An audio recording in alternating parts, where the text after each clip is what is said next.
Bonjour à tous, je suis ravi de vous retrouver pour ce nouveau numéro de Tech Hebdo, votre rendez-vous du jeudi consacré à toute l'actu tech sur Tech & Co. Bienvenue, voici le sommaire.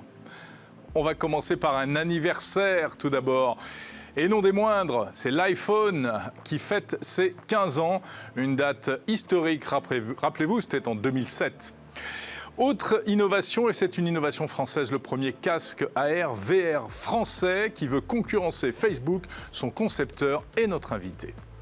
Et puis on s'intéressera à une appli française également dans notre séquence Tech Care, une appli pour faciliter les trajets des personnes à mobilité réduite. Bien préparer ses vacances avec les bonnes applis. Ça, c'est le boulot de Margot Duchesne qui vous a préparé une petite sélection d'applis spéciales été. Voilà, c'est le sommaire de Tech Hebdo. Bienvenue, c'est parti.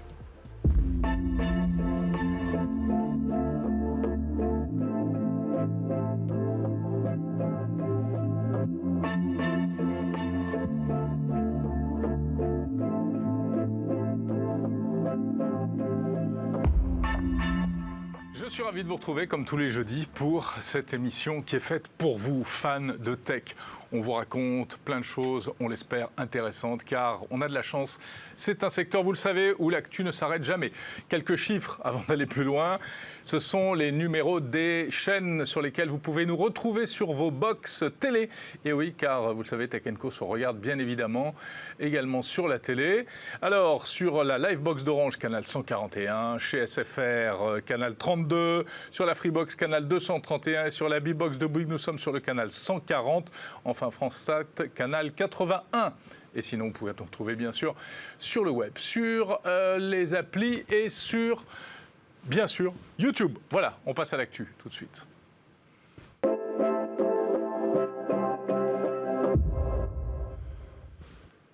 Regardez ceci. Je vous ai apporté cette toute petite chose qui est une pièce de collection. Et oui, il s'agit du tout premier iPhone. L'iPhone qui fête ses 15 ans cette semaine, alors c'était hier exactement, le 29 juin, une date historique. 29 juin, puisque c'est en 2007 qu'est sorti ce premier modèle de l'iPhone d'Apple. Alors il avait été annoncé lors d'une keynote désormais célèbre, qui est quasiment rentrée dans l'histoire, le 9 janvier 2007. Et puis, quelques mois plus tard, le 29 juin, voilà, l'iPhone arrive sur le marché. Aujourd'hui encore, 15 ans après, on se rend compte à quel point ce produit a révolutionné l'usage du smartphone. Il a introduit l'écran tactile, les widgets, et il a généralisé surtout l'écran tactile et donc une nouvelle manière d'utiliser ces smartphones. À l'époque, rappelez-vous, si vous étiez là et si vous étiez déjà équipé en téléphone mobile, eh bien, il y avait des batailles entre les téléphones, les écrans tactiles, entre les écrans semi-tactiles avec clavier, les écrans avec clavier physique, etc., etc. Voilà, tout cela a été balayé au profit de l'écran tactile, tout le monde s'y est mis. 2007 donc, alors il était tout petit, vraiment, un écran de 3,5 pouces à l'époque. iPhone OS, c'était le nom iPhone OS, donc qui deviendra iOS, version 1.0. C'est carrément émouvant. Et puis, il était compatible 2G uniquement. On ne parlait pas de 3G, ni de 4G, ni de 5G, évidemment. C'était juste la 2G. C'était d'ailleurs un problème qu'il ne soit pas compatible 3G, puisqu'en fait, la 3G, à l'époque, était en train d'arriver. Et donc, très vite, Apple devra sortir un autre modèle, l'iPhone 3G, qui sortira en juillet 2008. Parce qu'il faut savoir que finalement, la toute première version qui est sortie juste pour quelques mois en France, en fait, et même en Europe, c'est très mal vendu. Ça n'a pas été un succès. Et très vite, on est passé en juillet 2008 à l'iPhone 3G. Je vais d'ailleurs vous faire une confidence. En réalité, celui-ci, c'est l'iPhone 3G. Mais bref, on va pas chipoter.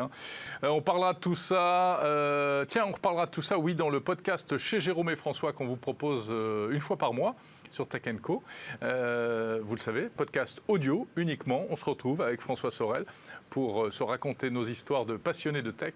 Donc ce sera dimanche, mise en ligne de chez Jérôme et François, et on reviendra bien entendu sur nos souvenirs de vieux geeks lorsque cet iPhone était sorti en 2007. L'autre actu de la semaine, elle est beaucoup plus moderne, elle est beaucoup plus tournée vers le futur. Elle est signée Huawei, le constructeur chinois qui est toujours privé, on le sait, des services Google, mais qui ne s'empêche pas pour autant de continuer à sortir des produits. Il y avait eu des annonces en matière de montres connectées, de bracelets, d'objets connectés il y a quelques semaines, on en avait parlé. Hier, enfin avant-hier, mercredi 29 juin à Berlin, eh bien, c'était au tour des ordinateurs, cap sur l'informatique de bureau, en fait, l'informatique professionnelle pour Huawei, avec notamment 2 nouveaux PC portables qui viennent enrichir la gamme qui existe déjà de PC Huawei sous Windows. Et là, on passe au format 16 pouces avec le MateBook 16S et le MateBook D16.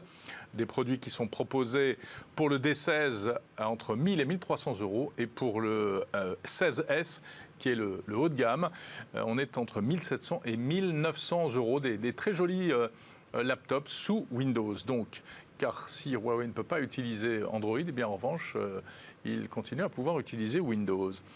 Autre annonce, un écran d'ordinateur. Huawei avait sorti il y a quelques mois un très bel écran d'ordinateur au design assez splendide qui s'appelle le MateView. Il était assez cher. Voici une version un peu moins chère, le MateView SE, qui sera proposé à partir de 159 euros. Mais le plus intéressant et le plus inattendu peut-être, eh bien, c'est une paire de nouvelles oreillettes. Des oreillettes Huawei conçues en partenariat avec Devialet, la marque française de hi-fi. Voici les FreeBuds Pro 2. Concurrent direct des AirPods Pro, évidemment. Alors, elles intègrent tout ce qui se fait de mieux sur ce type de petites oreillettes True Wireless. La réduction de bruit, le mode transparence, etc. Une autonomie annoncée de 6h30, ce qui est plutôt pas mal, pour un prix qui est assez agressif à 219 euros. Voici donc pour les FreeBuds Pro 2. C'était les annonces Huawei de la semaine. On va passer tout de suite dans Tech & Co à notre séquence invitée. Vous allez découvrir un produit français hyper innovant, un casque de réalité virtuelle que vous utiliserez peut-être demain dans le métavers.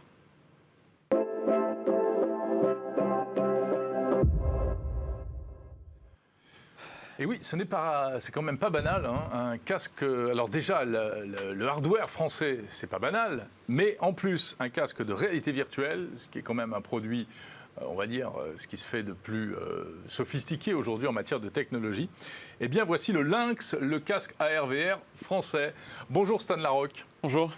Ravi de vous recevoir sur le plateau de Tech Hebdo avec ce casque que vous étiez déjà venu nous présenter. Enfin, on vous avait reçu déjà dans 01 Hebdo pour évoquer des projets. Et là, eh bien, le projet se concrétise puisque le casque va bientôt sortir. Et oui, la dernière fois, c'était juste avant le Covid, en février 2020. Ouais. J'avais un casque différent.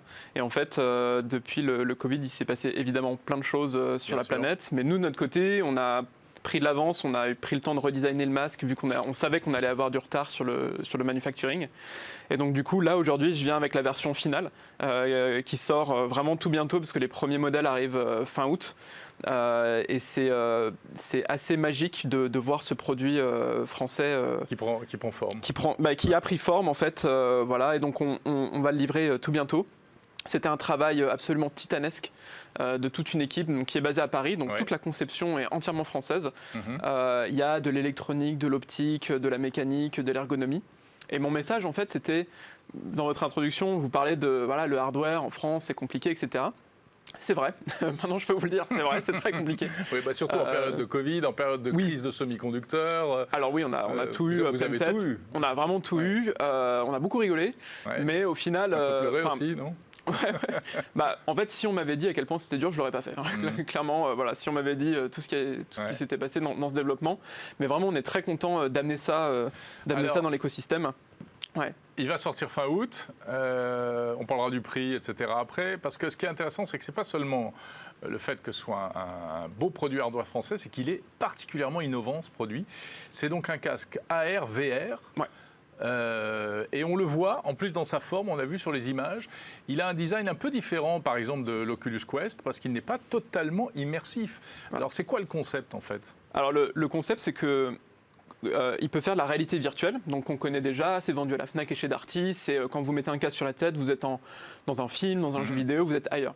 Ce casque le fait aussi, vous pouvez aimanter une mousse qui va le fermer complètement, mais là je vous le montre ouvert aujourd'hui parce qu'en fait il peut aussi faire de la réalité augmentée, et ça se passe en fait en allumant les 2 caméras qui sont situées ici, qui sont qui correspondent à l'emplacement des yeux. Ont le rôle de vos yeux, elles sont à 64 mm l'une de l'autre, qui est l'écart interpupillaire moyen de l'homme adulte en moyenne, donc c'est pas un hasard, hein, tout le positionnement des capteurs sur ce casque, et quand on les allume, vous voyez à travers le casque, et on vous renvoie l'image, et par-dessus on peut rajouter des objets virtuels, des objets 3D, ça marche dedans, ça marche dehors.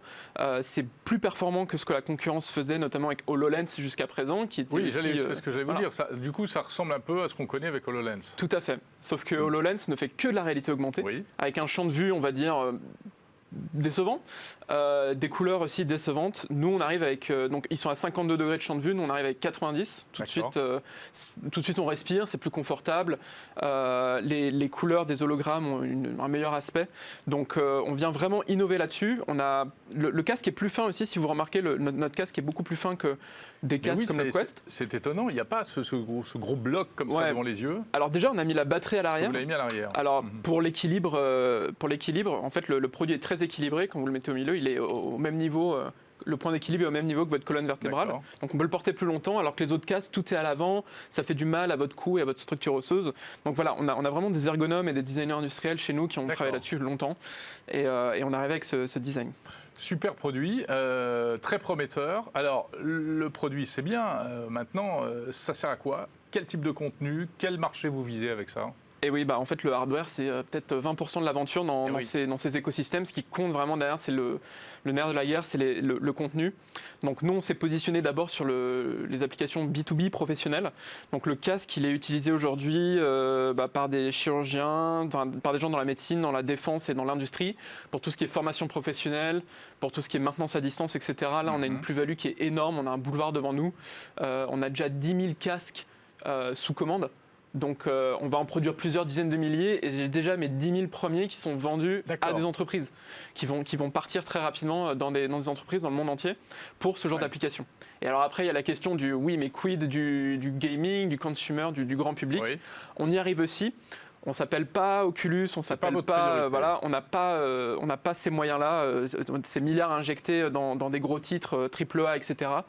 On y va, on travaille avec Steam, on est compatible avec SteamVR, les jeux fonctionnent déjà sur le casque, mais nous, ça va nous prendre encore 1 ou 2 ans avant de vraiment que vous trouviez notre casque chez des distributeurs comme la Fnac et qui parlent au grand public. Donc là, on a des early adopters qui achètent sur notre e-commerce, mais ça va prendre du temps. Alors, combien coûte-t-il? Combien va-t-il coûter quand il sortira fin août? Alors, il coûte entre 800 et 1000 euros en fonction des options que vous prenez, etc. Donc c'est certes plus cher qu'un Quest vendu à 350 euros, je crois. Mais voilà, comme je vous ai expliqué, nous, on ne peut pas le vendre à perte. On ne peut pas avoir les mêmes stratégies marketing que les GAFAM. Mais on a quand même réussi à avoir un prix qui parle aux early adopters et qui laisse penser aussi qu'on va aller sur des prix plus faibles dans nos versions suivantes. En tout cas, c'est le message qu'on passe à nos clients aujourd'hui. Ça coûte très cher, en fait. Là-dedans, il faut considérer que c'est un smartphone qu'on met devant les yeux. Oui, il y a de la puissance de calcul, il y a les caméras, les écrans haute définition, voilà. Ouais. Comment espérez-vous vous imposer sur ce marché? Parce qu'effectivement, petite start-up française face aux géants américains, on se dit oh là là, qu'est-ce qui va leur arriver? Qu'est-ce qui peut séduire le public français ou même européen? Déjà, il y a le hardware en soi. On arrive vraiment avec un casque qui, mine de rien, ressemble à un autre casque, mais est différent dans son positionnement technique. Il y a vraiment une plus-value intéressante. Ça se voit dans les démos, on a fait des milliers de démos et les gens nous le disent. Et après, il y a le côté vie privée, où là, on a vraiment une carte à jouer dans le sens où ce que vous allez avoir sur le marché, ce qu'on va avoir sur le marché de la réalité virtuelle et augmentée dans les années à venir, c'est des gros écosystèmes, Facebook, Apple, etc., qui arrivent et qui vont siloter pour vous garder dans leur écosystème. Il y aura des métavers en fait. Voilà, il y aura des métavers, il y aura des écosystèmes, un peu comme iOS et Android. Et nous, on va arriver comme le challenger, l'équivalent du Xiaomi dans le milieu des smartphones. Soit vous achetez iOS, soit vous achetez un Samsung. Nous, on est la troisième marque. Et on va dire, en fait, il y a autre chose. Il y a un truc européen avec des valeurs européennes. On n'a pas le même business model que ces gens-là qui veulent capter vos données. Donc c'est pour ça qu'aussi qu'on séduit beaucoup les professionnels. Et je pense qu'on va séduire une partie de la population qui, mine de rien, va quand même chercher à contrôler ces données. Et là, on aura une vraie plus-value. Donc vous allez mettre le paquet sur le message, c'est vie privée, souveraineté numérique, j'imagine aussi derrière. Souveraineté numérique, c'est un challenge énorme. Déjà, on a ramené le savoir-faire de faire un casque comme ça en France. C'était pas facile. On va essayer de ramener quelques parties du manufacturing, mais il y a un vrai sujet, et c'est ce que j'expliquais au pouvoir public, et c'est ce que j'explique aussi dans certaines discussions que j'ai en France et en Europe, où on a loupé le virage des smartphones, on a loupé le virage du laptop, du moteur de recherche. On s'est tout le temps réveillé entre 2 ans et 10 ans trop tard en disant « Ah, mais ce serait pas mal que nous aussi on ait ça ». Et moi, ce que je dis, c'est les gars, la bataille des casques, c'est maintenant qu'il faut investir. C'est maintenant qu'il faut y aller. Et il y a des gens qui commencent à le comprendre et je suis très content et je suis très optimiste. Super. Eh ben, on vous souhaite plein de bonnes choses. Stan Larocque, Société Lynx. Merci beaucoup d'être passé sur le plateau de Tech & Co. Je précise qu'on s'est parlé il n'y a pas très longtemps pour le podcast Monde Numérique où vous nous expliquez tout ça en détail, notamment la question de la vie privée et de la captation des données, etc. C'est très, très intéressant. Merci beaucoup. Merci. On va passer à notre deuxième invité tout de suite. C'est notre séquence Tech Care.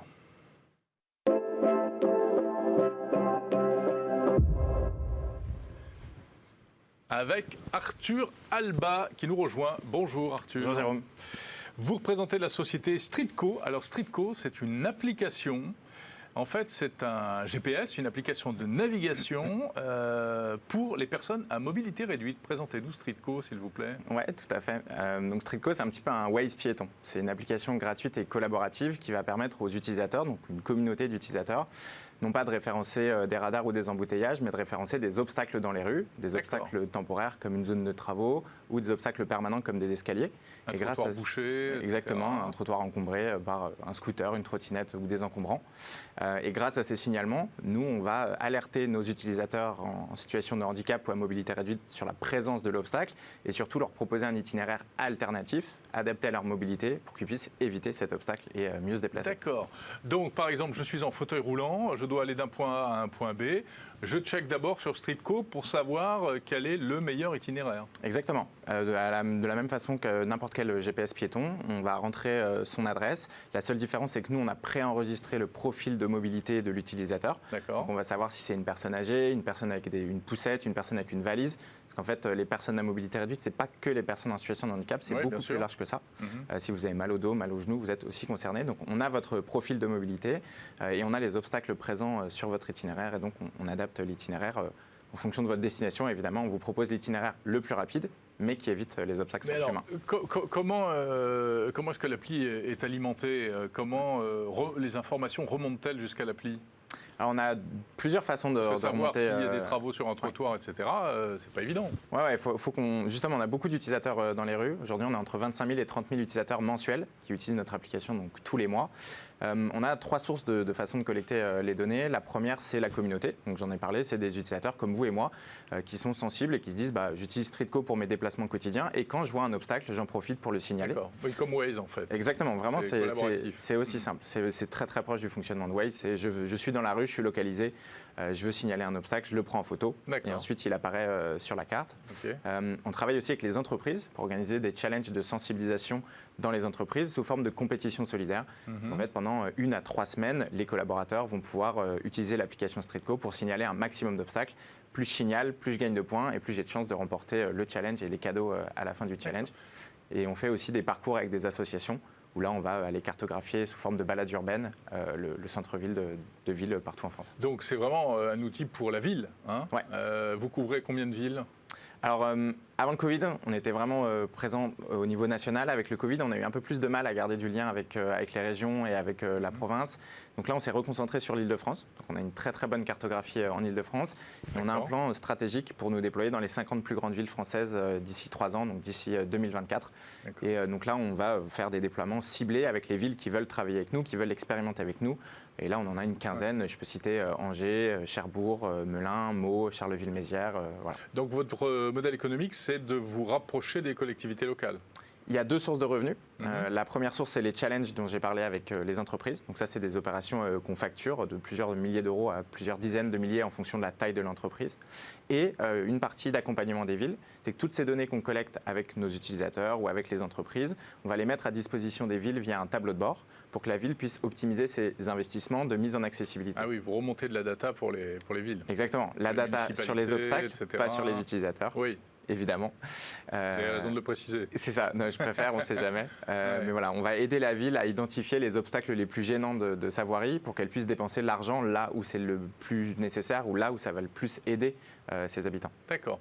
Et si je veux télécharger l'application dans le store, ça c'est possible malgré tout? Streetco, le petit hérisson bleu sur App Store et sur Google Play Store. L'appli est gratuite? L'appli est totalement gratuite au téléchargement et à l'utilisation. Très bien. Donc aujourd'hui, région parisienne, enfin Paris? Oui, Île-de-France, c'est ça, ouais. Île-de-France et à terme À terme, partout, à terme national. Notre volonté, c'est vraiment de devenir l'acteur de la mobilité inclusive.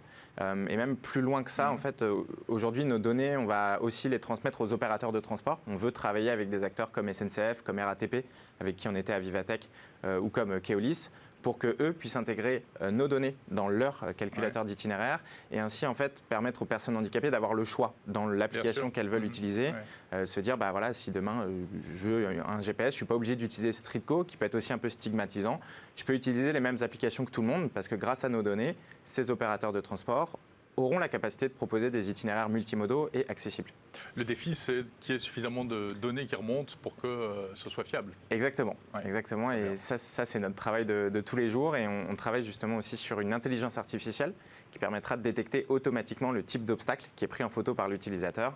Ça a un triple bénéfice, c'est la vitesse. On divise globalement par 20 le temps de signalement qui est fait par rapport... Plus besoin d'écrire, attention, il y a une poubelle. Enfin, je sais pas exactement. Si... Non, mais c'est exactement comme ça. Plus besoin d'écrire, plus besoin de sélectionner. C'est je prends une photo, ça détecte le type d'obstacle, hop, et c'est bon. Donc c'est plus simple et c'est aussi plus sûr. C'est-à-dire que si vous faites une erreur, l'intelligence artificielle va voir qu'il n'y a pas d'obstacle sur la photo. Et on va dire, ah bah tiens, attention, c'est peut-être une erreur, ou alors la photo est floue, la photo est prise de trop loin. Donc on a des signalements plus simples, plus rapides et plus fiables. Donc c'est voilà, pour essayer de répondre aux défis de la collecte. Très bien, parfait. Merci beaucoup. Arthur Alba, avec plaisir. L'application Streetco. En un seul mot, merci d'être passé par le plateau de Tech Hebdo. Merci beaucoup Jérôme. On va s'intéresser maintenant à d'autres applis, des applis pour vous permettre de préparer vos vacances. Et notre spécialiste appli, c'est Margot Duchesne.